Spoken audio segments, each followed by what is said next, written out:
Yeah, yeah.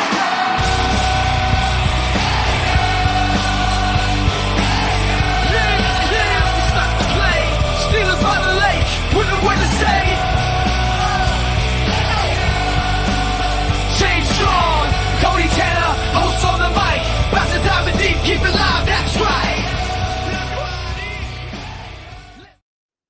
Welcome to the Steelers by the Lake podcast. My name is James Strong, joined once again by my co-host Cody Tanner. Cody, how are you on this chilly June Sunday morning? It is a chilly morning, James. I put a friend of the podcast, a friend of mine, just got a boat yesterday. We just put it in the water yesterday. And man, was it chilly. So excited for summer to be around the corner, but we're just not quite there, it feels like. But I'm doing well, James. How are you? I'm doing well now. I'll tell you what, last night when I went to bed, it was a normal temperature in the house. I woke up and it was 61. Yep. And I said, well, that's a little bit chilly to go into the basement and record a podcast. I better turn the heat back on. Kind of a discouraging thing to do on June 1st. Yep. But I love wearing Steelers hoodies, so there's always a positive to it. You just got to find it, you know? That is fair. That is fair. We're always finding the positive here. Speaking of the positive, James, we positively have a good relationship with one local bar. Absolutely, we do. Supporters of Steelers by the Lake podcast include the Edinburgh Hotel Bar, located at 100 Meadville Street in downtown Edinburgh, offering daily lunch and dinner specials from 11 a.m. to 2 a.m. For more information, call 814-734-5103 or visit edinburghhotelbar.com. Yeah, we do love the Edinburgh Hotel Bar. I will be there soon, hopefully, for some football games once football starts kicking off again. Very excited. Football season is right around the corner. Let's talk about some Steelers news, some things about the players and stuff like that. And then, James, we're going to share the first of a few 53-man roster predictions, and we're starting with yours. That is correct. You point it yourself. But first, let's talk Broderick, baby. Broderick Jones drops 20 pounds. Yeah. This offseason. Yeah, in an interview, people were saying over and over he looked a lot leaner, a lot more fit. What he said is that this is a strategy to not have to lose weight during training camp. He said his normal thing is he comes in at the weight that he would play at. He kind of gains weight as the season goes along and then attempts to maintain his weight at a reasonable level. He said it's much easier to come in at a lighter weight and then just naturally gain weight as the season goes along.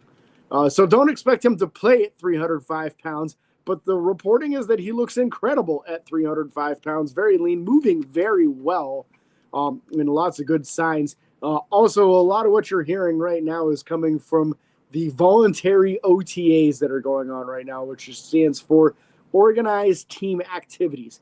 Voluntary being key. You don't have to be there, and a few guys have opted out of coming, including TJ Watt, but that's the norm for a guy who's hoping for a contract extension. A lot of these other guys have been not there one day, showing up the next day, and that's the normal, being that this is not a required event. Yeah, I'm not worried about that. I'm not worried about it per se, but I am worried in general just about him. I want to get him re-signed. I know that there's a lot of things going on behind the scenes, but yeah, we're definitely excited, definitely looking forward to hopefully getting him re-signed for a long-term deal. And then there's all the drama with Aaron Rodgers not being there. If he wants to be there, why isn't he there? There's a lot of stuff going on at Steelers camp. So it is what it is, but we will figure it out sooner or later. Yeah, so on the topic of players at training camp and what's going on, the next one was one that's kind of exciting. We've got some guys coming back from injury last season that either missed the whole season due to injury or a very large portion of last season.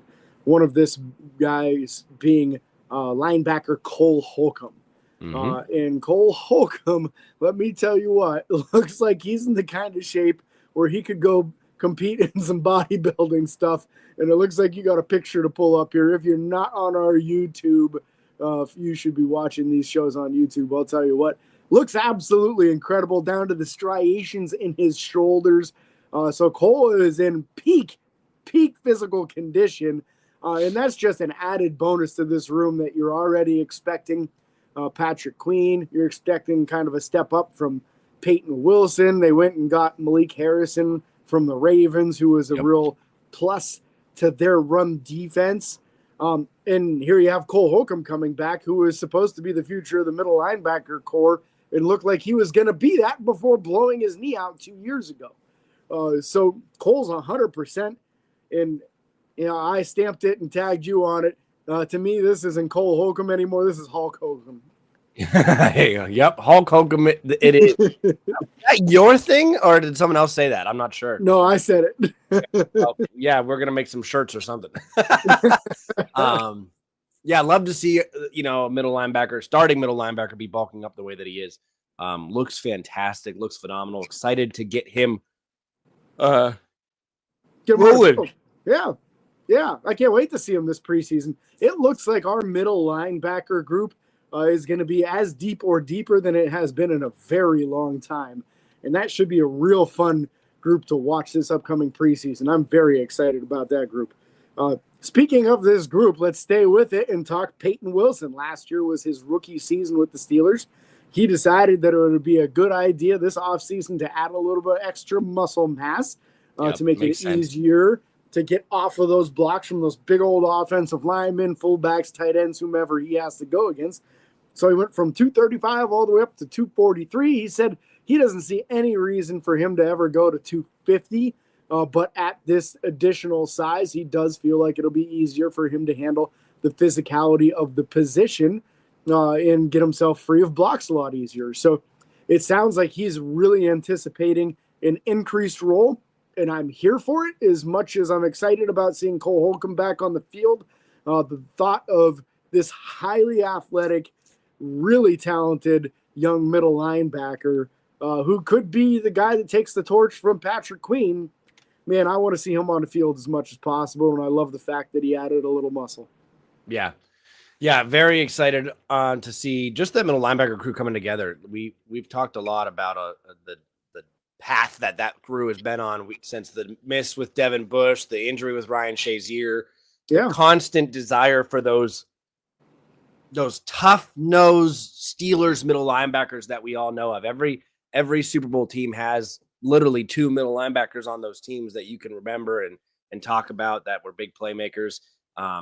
Either most of them big hitters. Most of that stuff was big hitters from those middle linebackers. But very excited to see Jack Lambert and Jack Ham days back in the day, and James Ferrier was roaming the middle for the Steelers during the other two Super Bowls, and Larry Foote was Foote on both of those teams or just one of those teams? I think he was on only one. I think the other one was it Timmons at the beginning of Timmons' career on the second one. I feel like that's what it was. Yeah, I'm pretty sure. And so, very, very interesting.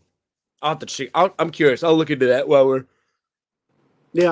talking about stuff. But speaking of Peyton Wilson, let's also talk about Roman Wilson. Roman Wilson out here turning heads at camp. When you process the fact that Pittsburgh just traded away George Pickens, arguably the best receiver they've had since AB, and then obviously now they have DK. It raised a big question mark of like, why? What was the point? And then we talked about the drama, the behind the scenes, the late to practice, the late to games even. And so it made sense in that aspect. But also, you got to remember Roman Wilson, just like Calvin Austin 2 years ago, Roman Wilson drafted last year, didn't play at all. He's basically another rookie on the team that we get to now experience hit the start of his career. And so Roman Wilson, making a potential argument for him being the number 2 wide receiver. Going to be very, very, very exciting this preseason to see what he can do. Yeah, very explosive, very quick in and out of his breaks. That's one thing that I noticed in any of the footage I've seen from OTAs is that he's real crisp with the route running and known for his speed. And the one thing that maybe I'm even more excited about than all of these awesome attributes for a receiver is the motto that he had at Michigan and that these Michigan wide receivers had, which was no block, no rock. If you don't block for your running backs, they're not throwing you the ball on passing downs. So he gets it. He understands the mentality. And it's like the entire wide receiver core in moving on from Deontay Johnson and moving on from George Pickens has moved on from I don't feel like run blocking on this play, so I'm just not going to do it. I don't think we're going to see that ever again. That's not the way DK Metcalf rolls. DK Metcalf absolutely annihilates people as a run blocker. That's one of the reasons Robert Woods was brought in, is because he's a good run blocker. That's the mentality we now have with Roman Wilson. In Calvin Austin, there's just only so much you can expect, but boy, does he try. He's just a real small fry, man. He's like 165, 170 pounds soaking wet. And that's why I feel like it's going to be very difficult for him to ever be a number 2 receiver, because he just doesn't have the size to block. He tries. People just throw him around because he's so tiny, man. No, I'm right there with you. I'm really hoping that he can put on some weight and figure those things out. And we were talking about you're talking about the second Super Bowl, right? Against Correct. the Cardinals, which would have been 2009. No. I probably have a terrible towel behind me that has it on there. Yep, 2009. Is it 2009? It was 2009 for sure. That year we lost to the Packers. February 1st, 2009 is what you're looking for. So it was the 2008. Okay, here we go. So that team, middle linebacker. Nope, it was still Larry Foote then too. Oh, wow. Larry got both those years. Yep. Was Timmons on the team yet? Are you looking at a roster? I am looking at a roster, and I look at Timmons was number 56. No, excuse me. No, that would have been Woodley. Woodley was on the team of that first one, obviously, or last one. Timmons not even on the team. Timmons was on the team that lost to the Packers. Well, they were the same draft class, so he would have been on the team. I just don't know where they. Oh, he is. Excuse me, you're right. He is. Yeah, he was the first round pick, and Woodley was the second round pick that year. Yep, he was 15th overall in 2007. Yeah. Okay, so he was definitely on that team. I feel like he started probably just for whatever reason. They had Larry Foote as the starting linebacker for that. Yeah, I think that's probably for the whole team. So the starters of the last time Pittsburgh won a Super Bowl, in case we want to relive just for a brief moment. Bennett quarterback, Willie Parker at running back, Santonio Holmes and Hines Ward at wide receiver, Heath Miller and Matt Spaeth at tight end, Max going offensive line left to right, Max Starks, Chris Kumawate, Justin Hartwig, Darnell Stapleton, right guard. It was his rookie year. Willie Colon at right tackle. And then the defense, this defense is just crazy. Yeah. Aaron Smith, Casey Hampton, Brett Kiesel at the defensive line. Linebackers were Lamar Woodley, James Ferrier, Larry Foote, James Harrison. And then the secondary was Ike Taylor, Bryant McFadden at corner, and Troy Polamalu and Ryan Clark at safeties. Yeah. Great. I'll tell you what, our safety duos for those Super Bowl wins, you had Polamalu and Ryan Clark the one year, and in the previous one it was Polamalu and Chris Hope. Yep. And Chris Hope had one heck of an NFL career, even probably more well-known for his time in Tennessee than he was in Pittsburgh, but had a real nice career in Pittsburgh too. So that's what Pittsburgh is trying to get back to, is having a defense as dominant as what you just talked about. And the crazy thing is that starting unit, you weren't even listing Lawrence Timmons, who played a lot at that time and was a first-round pick. Probably my guess is the next year he took over as the primary middle linebacker, but he played a ton on that team. So, yeah, the first-round pick wasn't even listed on that group. Nope. It's just that's how it was prioritized back then, you know. But an incredible group, no doubt about that. Speaking of guys that could have played on any kind of Super Bowl team like that, in my opinion, Darnell Washington. Lots of word going on around Darnell Washington right now, including Mark Caboli reporting that he is looking quicker, faster, and more nimble. Cody, your take on that? My take is he's been that way the entire time. We should have been using him this entire time. And like the fact that we have a 6'7", 6'8" tight end on the team that we've thrown to less than 10 times probably that I can count is kind of ridiculous, kind of crazy. I talked about this with my cousin recently.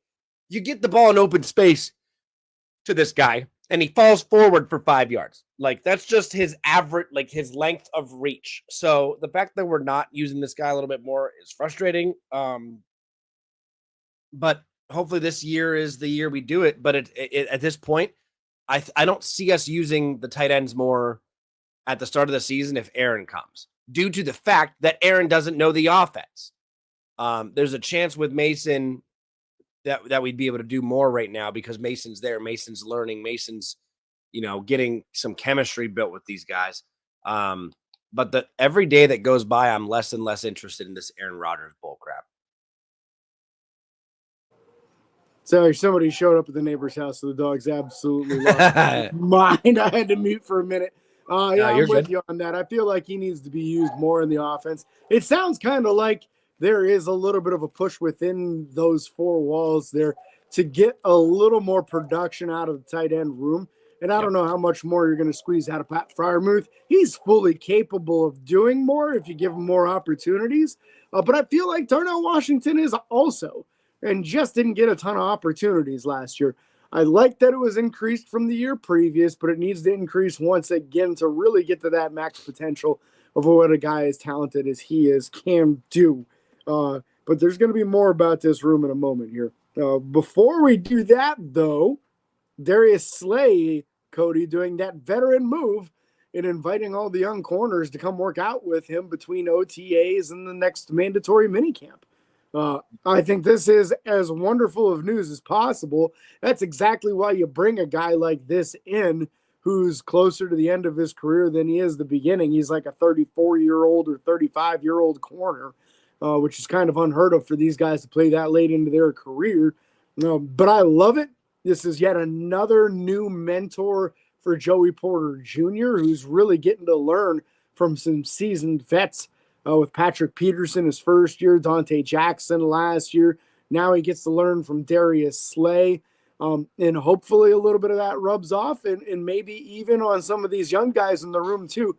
Because now this cornerback room outside of Darius Slay is just loaded with young guys. Yep. Yeah, it's going to be very, very, very exciting. I'm happy that he did that. That is a veteran move. It's also just a good person move, man. There's a lot of veterans in the league that don't do that kind of stuff, that don't care. They're there to make a paycheck. They make their paycheck. They go home. A lot of them can still be very strict for themselves. They do the work. They put in the work. They're veterans and still in the league for a reason. But some of these guys are just team players, and it seems like Darius Slay is that kind of guy. So I love to hear that. Love to see it. Mm-hmm. Darius Slay obviously being that cornerback that came from the Philadelphia Eagles. Now, real quick, we're going to talk about something, James, I didn't preface about because I'm curious to get your take on it. Yeah. Speaking of the Eagles, in a recent interview, Kenny Pickett was quoted talking about his time at the Philadelphia Eagles and said it was nice to see how it's supposed to be run from the top down, and not just on Sundays. Clearly taking a shot at Mike Tomlin and the Pittsburgh Steelers. What's your take on that? What are your thoughts? I think, to me, this is much more so a shot at the lack of ability from the offensive coordinator he had to deal with than it is at Mike Tomlin. Because, what do you really expect him to say? He went from a Steelers team that has struggled to find any success at all in the playoffs to a team that is drafting guys a year or two before they even need them, and at most positions 2 to 3 deep. So I don't see how anyone could really argue with what he's said, because the front office at Philadelphia is running things better than anybody else is in the league. And honestly, Pittsburgh's offensive coordinator during most of his tenure there was so bad that they fired him before his contract, was up, which they never do. He had to deal with 2 years, a year in however many months, a year in most of a season, of Matt Canada at offensive coordinator, which will probably go down as the worst offensive coordinator in Pittsburgh Steelers history. So bad that when running backs coach Eddie Faulkner took over for 3 games, there was a massive uptick in how things went offensively. So I think, honestly, it's hard to argue with Kenny on him saying that, but I think it's a much more damning thing for Matt Canada than it is Mike Tomlin. So that's kind of my take on it. But what about you, Cody? What's your opinion on all that? Oh, my opinion is I agreed for the most part. I don't think it was necessarily a direct shot at Mike Tomlin per se, but the Steelers organization as a whole. I do feel as though Pittsburgh is behind the times. Pittsburgh is behind on a lot of things. The quality of, just the facilities, even every year when they come out with those end of year things, it's very interesting to look at those. Pittsburgh probably has clearly probably in the bottom half of the league as far as quality of the facilities, quality of the certain training program, not programs, but Latrobe isn't anything special. It's just historic. It's just what we like to do, and it's fun. I don't think the Steelers have any crazy good facilities like other teams, newer teams in the league, as far as for training camp and after training camp, OTAs, all that kind of thing. So I think more than anything, it was probably organization in my mind. That's what I'm talking about, or what he's talking about, seeing how it's supposed to be run. Because he says from the top down. That in my mind, from the top down, obviously isn't talking about just the coordinator. I feel as though he's talking about the entire process, probably, of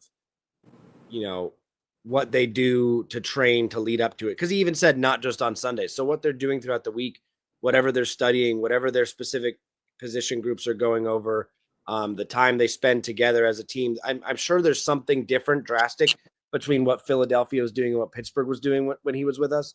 And I would be curious to know more. I don't think he'll ever indulge on that or, share more details unless privately with certain people. But I do think Pittsburgh's behind the times on a lot of things, and it's because we have such an old blue-collar style front office. And then also Mike Tomlin's very old school. Mike Tomlin, coached under Tony Dungy, and Tony Dungy was very, very old school. We're going to come in, we're going to do the work.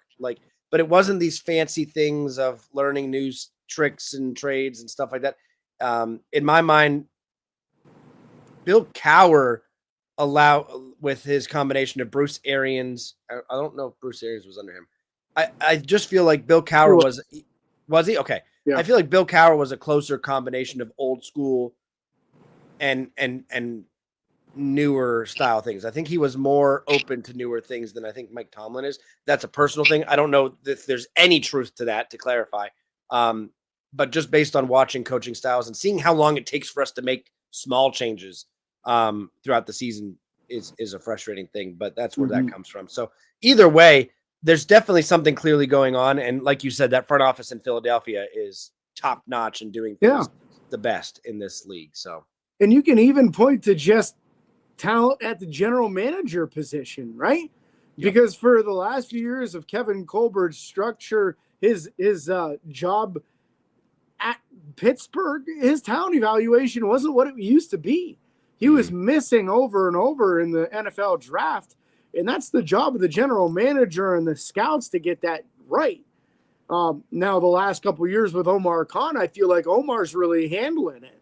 I feel like he's done an excellent job in the last two draft classes in getting those foundational pieces in that you absolutely have to build a competitive roster. He's got a good focus on the offensive line, the defensive line, the corners, the pass rushers. These are the most important pieces on an NFL roster. You can kind of luck out with the wide receivers in mid rounds and some, you can find some linebackers sometimes in some mid rounds, some safeties, and there's some pieces, running backs. Definitely. You don't have to do that in the first round to find a real good one. And he seems to be understanding these things. And I feel like he's prioritizing the right positions appropriately. Now it's all about getting these guys the second contracts and being able to start doing that Philadelphia thing of addressing a position of need a year before you need it, so that guy has been on the team, is familiar with the playbook, is familiar with what the guys around him are going to do in certain situations, and can just plug right in and not skip a beat. That's the next step of the process. But I think we've got a real strong foundation the last 2 years in this draft classes. Yep. I'm with you on that. You want to talk about these trade rumors? I've been avoiding trade rumors a lot this offseason here, but this one is a little bit stronger than normal and might have a little bit of legs to it. With the rumor going on that Pittsburgh has reached out to the Miami Dolphins about the availability of last year's Pro Bowl tight end Jonnu Smith. Yeah.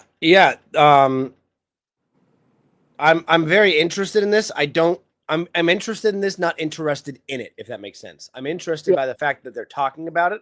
I'm not interested in trading for Jonnu Smith. I think that's dumb. We don't use the tight ends we have on the team right now. I understand that maybe it is because Arthur Smith is more familiar with this guy because he spent some time with him in Atlanta. But why? The big question here is why? Why are we going to go out and trade for a Pro Bowl tight end when we don't know what quarterback's going to be thrown in the ball right now? We have 2 tight ends on the team that I think are easy starters. Did we not just draft or pull in another one? Like somebody else came in that could knock Connor Hayward off the team. So what's the point? That would be my question to Arthur Smith, to the front office. What is the point of this trade? What are we trying to do? Because we're going to give up draft capital, and we need that capital for next year. We're excited to potentially move up and get a different starting quarterback if Will Howard or whoever doesn't work out. I don't know. It's a big fat question mark in my mind with this move. Yeah, lots of questions for sure. There's no doubt about it. He's a 30-year-old tight end who's more of a receiving tight end than a blocking tight end. That being said, I could see him being used in like a slot wide receiver type formation because he does have those move capabilities a little bit better than anything Pittsburgh has on the roster right now. I think being his age, you probably wouldn't have to give up a lot for him. He's going into the final year of his contract. And currently, I want to say he's only making like $4 million or something on that contract. So it's not a big amount of money that you'd have to pay him. You have tons of space in the cap, about $32 million under the cap right now after signing the rookie class. So there's plenty of room. And then the low-key thing on this is his time that he's spent with our current offensive coordinator. He spent time in Tennessee and then again in Atlanta and actually increased in his production every single year. So he definitely has had good results playing with him. It's just, are you going to start using 3 tight ends? Because I'd hate to see Darnell Washington come off the field. Yep. That's my biggest concern. Now, if that's really a thing and he wants to start running some 3 tight end sets, well, then all right, man. If you can get Jonnu Smith for a 5th round pick, let's do it.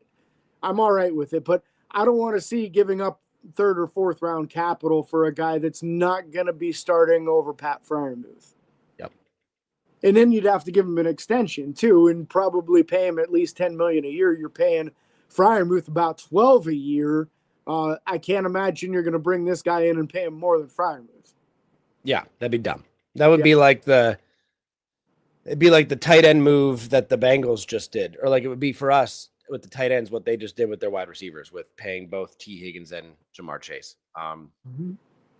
And just not something you should do, not something that's not going to cause you to be successful in this league, especially long term. So, yeah, no question about it. I don't think we should do it, but I guess, a 5th at best, I'm on board, I guess. And again, assuming it's because you want to run some 3 tight end sets. Yes.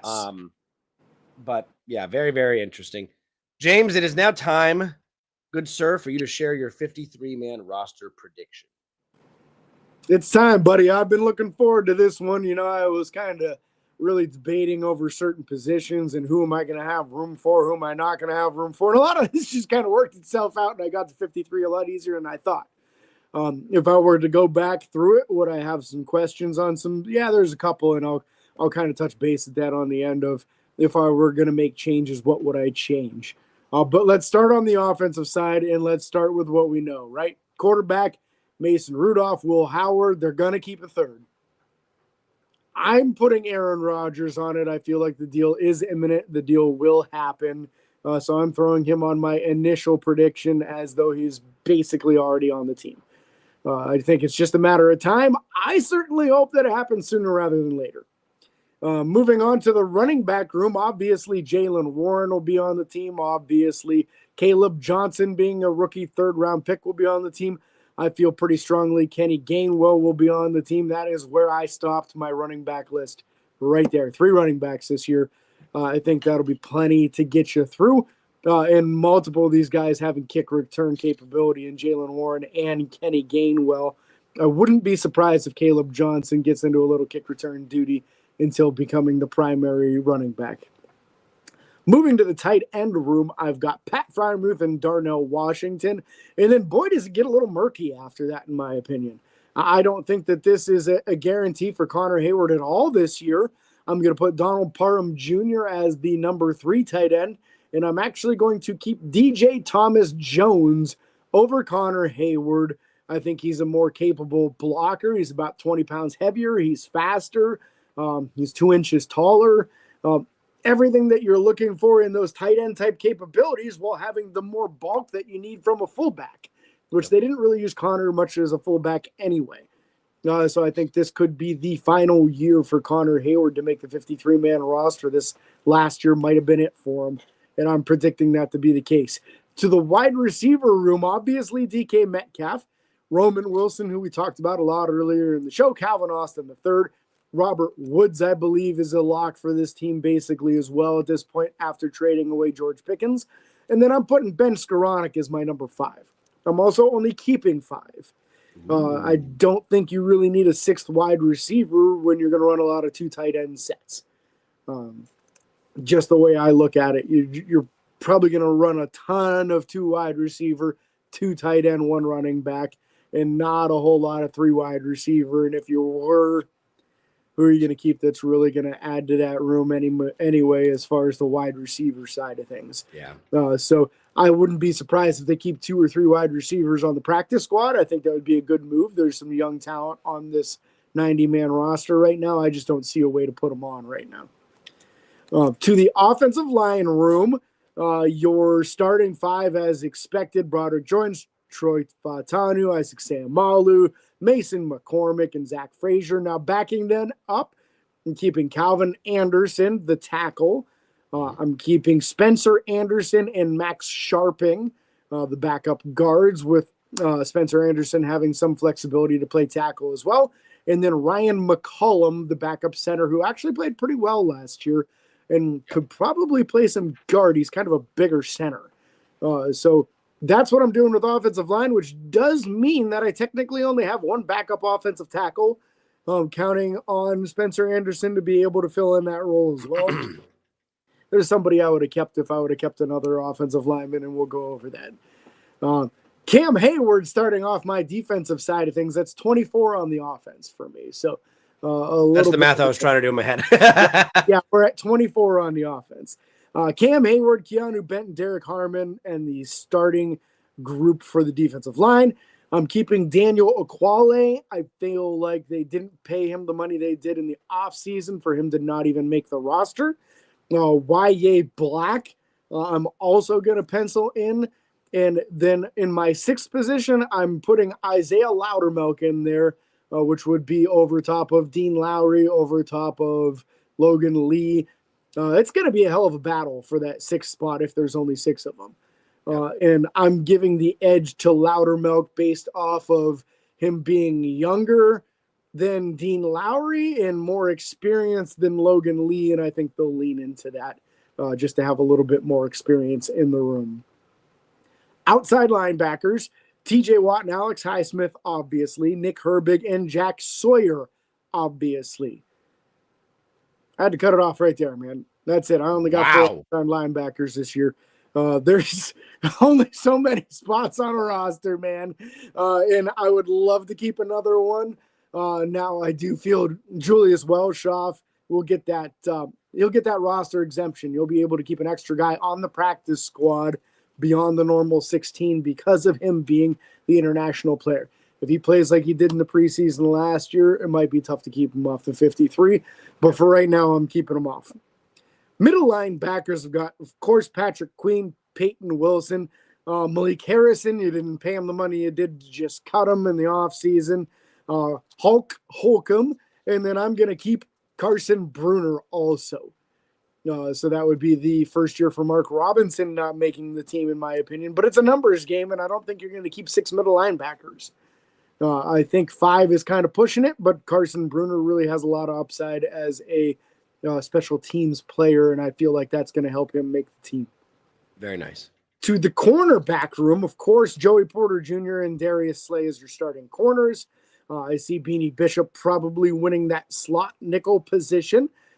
Corey Trice, I feel, is darn near a lock. Brandon Eccles, who they brought in free agency right before Slay, I believe. Yep. And then I'm going to put the rookie Dante Kent as my number 6 corner. Ooh, I think there's a lot of ability there, some slot capability, some kick return capability, some outside, some decent size, and some good speed. I think they need to start keeping some of these late round guys around to see if we can develop them. And Dante Kent is not a bad move, in my opinion, to try to develop him and see what we can do. We need to look forward to the 2026 season and who's going to be that number 2 corner. Right now, he might not be on the roster. You need to figure it out. You need to let some of these young guys play. Safety room. Final position other than the specialists. Micah Fitzpatrick and Deshaun Elliott are starting duo again, which has been our best starting duo in a long time. Juan Thornhill, the clear number 3 safety on this roster right now. Miles Killebrew, there's no way he's not making the team. He's been the special teams captain on the team for multiple seasons. And it seems like every other year he blocks 2 or 3 field goals or punts. Yeah. So I don't see how in the world you can't have him on the roster. Final spot on the roster, I'm keeping Sebastian Castro. The safety out of Iowa. So there's my undrafted guy to make the team. I guess a couple of them because I got DJ Thomas Jones making the team too. Yeah. So that would be 2 undrafted rookies making the team in my prediction here. The specialists, Chris Boswell, of course. Cameron Johnson, who I'm understanding is looking incredible in camp already. There was a lot of speculation last year he wouldn't even be ready to play this year. It sounds like not only is he ready, he's really booming the ball in practice. And then Christian Kuntz, I don't see him not winning the long snapper position. So went heavy on defense with 26 and 24 on offense. And going to be a few guys that I would love to keep, just not enough spots on the roster. I could see a 4th running back happening. I could see Gareth Warren, the undrafted offensive tackle that made it out of the tryouts. I could see him making the roster. He's one that I would have loved to have kept but couldn't. Logan Lee I can see happening over Isaiah Loudermilk or as a 7th. And then at the outside linebacker room, man, I'd love to keep Jack or Julius Welshoff. I really would. And then the other wild card there is the Marvin Leal. People forget about the Marvin Leal. I don't have him on my roster here. I just didn't have room. Who was I going to keep off, Yep. It's going to be a very interesting year, I think, when it comes to roster cuts. I think we're going to be shocked.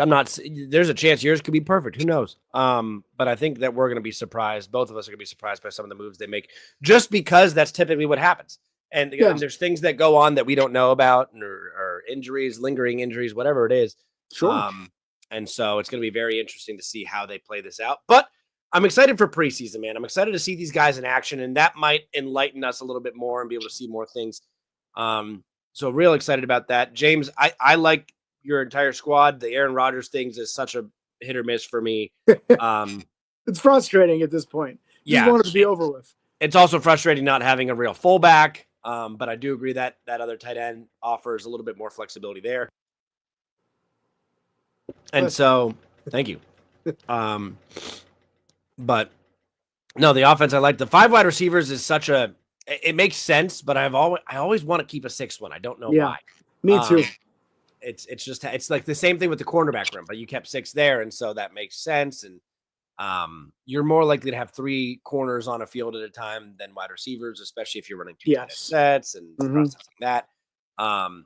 And so I like the safety room. The middle linebacker, the linebacker depth in general at both outside and inside right now is kind of crazy to me. It is. It's freaky. And I'm knocking on wood right now because every time I feel like we're in this position, 3 of them go down on the first game with injuries. It's crazy. Yeah. It's odd to look at this and say we're going to keep third round pick, the Marvin Leal, off the roster. Yep. Mark Robinson, who's played awesome on special teams and in some short yardage situations, he's been awesome, and I didn't have room for him.